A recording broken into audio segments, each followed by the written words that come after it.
How did I triple my real estate business in my second year as a licensed real estate agent? In this video, I want to share with you the 6 strategies that I use in order to triple my real estate business. Each and everything I did in order to scale my real estate business in my second year as a licensed agent.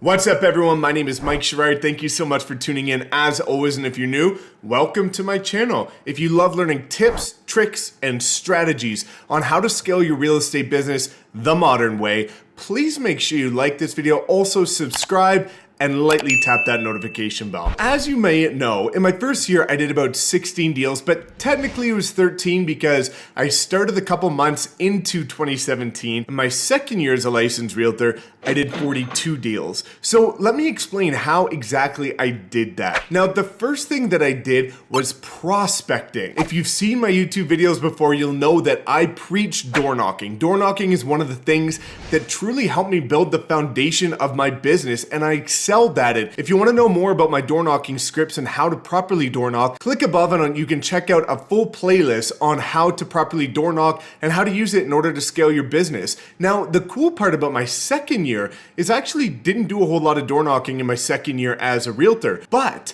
in my first year, I went hard on door knocking. And what happened is about 50% of the leads that I got from door knocking in my first year ended up becoming listings in my second year by properly following up. This is why follow-up is so important. A lot of people will meet somebody, if it's not now business, they kind of set it and forget it. But for me, I was actively keeping in touch with these people, sending them monthly market updates, and always providing value to them, to the point that in my second year, we got back in touch and they ended up becoming listings and I sold those properties. Just a little disclosure, you might say, well, 42 deals, that's not a whole lot. What you need to understand is that we are actually in one of the worst markets in North America. We're in a 5-year ongoing recession. On average, only about 27% of listed homes sell in this market. Now, number 2 was Facebook ads, but not doing Facebook ads the standard way. If you want to check out my video, click above, but I'll explain to you the top 3 Facebook ads that I use for lead generation. Now, why did those get such great results? The reason why they perform so well is, again, going back to value. If you look at those 3 Facebook ads that I discuss in that video above, what you'll understand is that it's not the typical just listed, just sold, free home evaluation, any of the typical cliche stuff that has just been beaten to death. The 3 Facebook ads that I got the best results from are the ones that provide value to the consumer. When you're creating Facebook ads, here is the number 1 exercise that you need to do. After you create your Facebook ad, before hitting publish, what I want you to do is take off your realtor hat and take a step back and actually look at it from a consumer's perspective.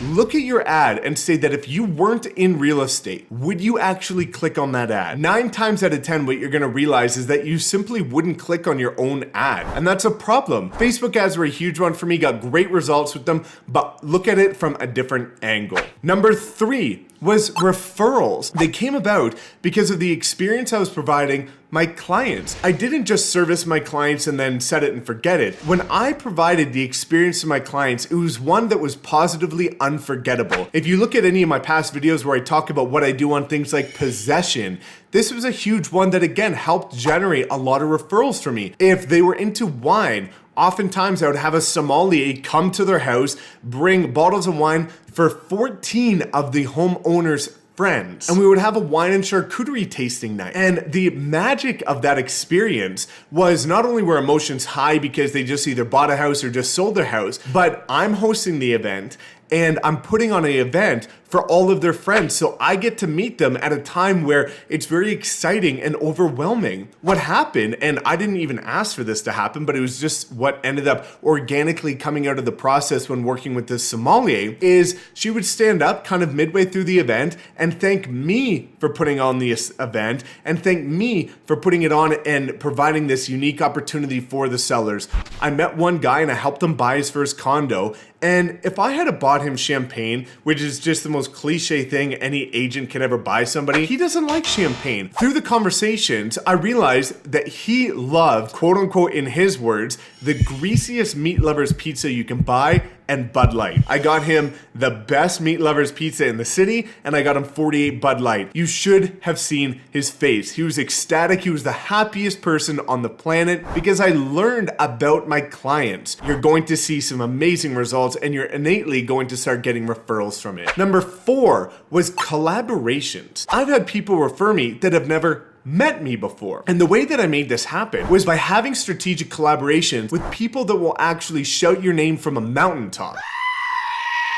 You need to have the right collaborations in place because the worst thing you can have is to meet up with one of your referral partners a couple months down the road, be catching up over coffee, and them say, oh my gosh, I remember that I had this friend that was looking to buy, but I completely forgot about you. Oh, maybe next time. You need to work with people that as soon as somebody that they're talking to says the word buying, selling, or investing, or even property or house, they instantly think of you and connect you that very second. All of my referral partners preach me, and I preach all of my referral partners. So if I'm working with a lawyer and somebody talks about needing a lawyer for some second, I don't wait for the next week to connect them. I literally take my phone out right then in real time, and I do a two-way text and I connect them. Make sure the collaborations you have are strategic and they're with people that always keep you top of mind throughout every single day, not just when you're around. Now, number 5 was my personal brand. I got more vulnerable in 2019, and I really opened up to the point where people got to know the real me. A lot of people started to become familiar with my style of business, and I started again getting referrals just based on my personal brand.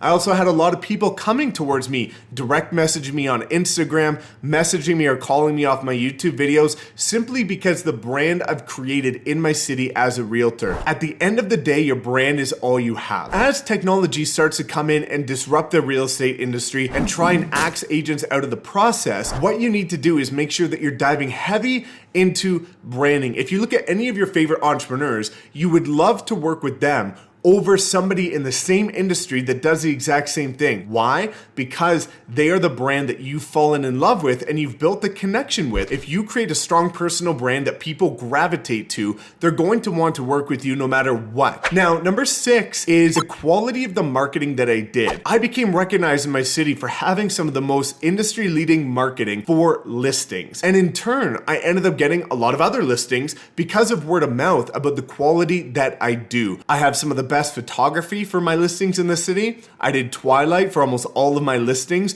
regardless of the price point. All of my video content was on point. And if you check out some of my videos, again, I'll link one of them above that went somewhat viral in the city. You'll see the depth of quality and content that I did. And I took a different angle on it than most do. And that really spoke volumes about me investing in the process. I was in it with them. I had skin in the game. When I spent so much of my marketing, now I've got more of an incentive to sell the property because I've invested so much money into it. And also people became familiar with the fact that I was strong at Facebook marketing and I was getting properties in front of more people than the average agent who wasn't diligently investing into marketing and going above and beyond. Simply by having a cut above in terms of quality, I started getting a lot more business because people, even if it wasn't word of mouth, they were seeing my quality and they wanted the exact same thing for their house. So if you have any other questions about how to scale your real estate business as you go on throughout your career, please make sure to drop a comment below. I engage and respond to every single person that comments on my videos, and I love when you guys engage with it. So it's the new year, it's a new decade coming up. Get excited, and it's time to level up your business. So without further ado, thank you guys so much for tuning in. As always, please make sure you like, subscribe, and we will see you next time.